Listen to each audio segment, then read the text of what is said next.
Yo, hey everyone, Andrew here, bringing you another video review, and today we're going to be doing Red Hood and the Outlaws, issue number 2. Take a look at this comic cover right here. Now, when I commented on issue number 1, I said it was one of the less desirable comics that I got from the DC New 52. It started off pretty good with witty dialogue between Red Hood and Roy Harper, and the action was pretty good, but the characterization of Starfire just killed it.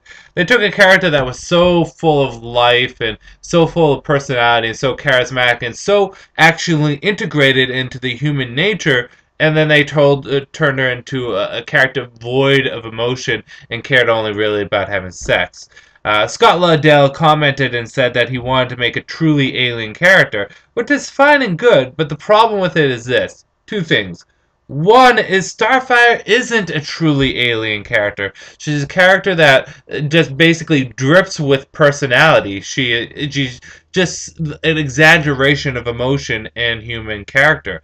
Two is she's a female character that you're mistreating and making her look like a whore. With that said, I'm going to say something that people will probably not care about. As much as I love Starfire, I really am in this book for Red Hood. He's the reason why I'm picking up this book. I'm a Jason Todd fan. I love Jason Todd. I love Red Hood. And as much as it pains me what's going on with Starfire, I kind of overlook it.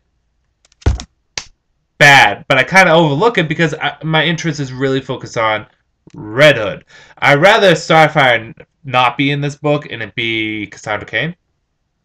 I think that would have been a good pick. Maybe Cassandra Cain and, oh, let's throw in another wild card in there. Maybe Renee Montoya. As a question?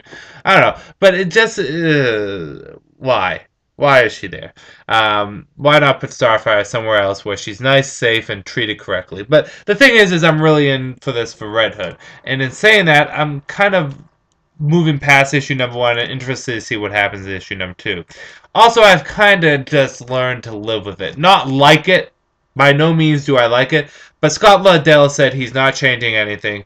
This is the story he pitched. This is the story he's going to tell. We're just going to have to deal with it. So in saying that, the question is how well does he handle issue number 2? Well, you're just going to have to wait and see. Let's jump into it. Issue number 2 of Red Hood and the Outlaws. The issue kind of starts off in a flashback, and it progressively moves forward using flashbacks. So it'll be like several years ago, to 2 months ago, to 3 days ago, to now. And it starts off with Jason being introduced to the Outlaws, which is a secret monk association, which was mentioned early on. He was introduced to this organization, this group of monks, by Talia al Ghul. And we learn much of Jason Todd is still canon. He was Robin. He was brought back to life by beings no one knows. Whether Super Warriors punch or not, we don't know. But he was thrown in the Lazarus pit by Talia, and that he is now Red Hood. Basically, everything is still canon. He was taught by this place, and he learned word from in issue number 1 that shit is going down in the Outlaws. So he goes and travels to check it out. Roy Harper follows along, and of course so does Starfire. And eventually they come to the Outlaws and the place where all the monks are. And, well, something goes down which involves the monks, and Red Hood has to act in a certain way to deal with what's gone down. I know that's very vague, but I really don't want to give away the kind of interesting angle that they took with the ending. Let's get into the good, the bad, and whether or not you should get it. Good. Well, they're actually adding a lot of layers onto Jason Todd. And as much as I may say how much I love Jason Todd and how great of a character he is, he's not the most layered or depth character. He's used more or less most of the time as a foil for another character, whether it be Bruce or Dick or anyone else. We're actually getting layers and depths to him here, which is good. I like that. Keep it going. And the story, while is not the story that I thought would be coming out of this comic, is actually kind of compelling. It's actually kind of interesting. I'm kind of intrigued to see where it goes. That doesn't necessarily mean I am overwhelmingly loving it, but I am intrigued to see where it goes. And the action is okay. Okay! It doesn't quite hit good, but it's at okay. Um, and we get this exuberance of confidence from Jason, which is nice. Kind of a unique wisdom that he has. That he's kind of lived a harsh life and all that shit, and he's kind of trying to grow up, but he's growing up in a different way than the other Robins did. So this is a very Jason-heavy story, which is fine. Which brings me to the bad. There was no need to have Roy Harper or have Corey in this book at all. Starfire and Arsenal are not necessary with this comic. They're just kind of there. They're just kind of background characters. And in saying that, they're not even portrayed overly that great. Roy Harper's a complete idiot, and Starfire, well, wasn't a complete slut this issue. Just wasn't Starfire.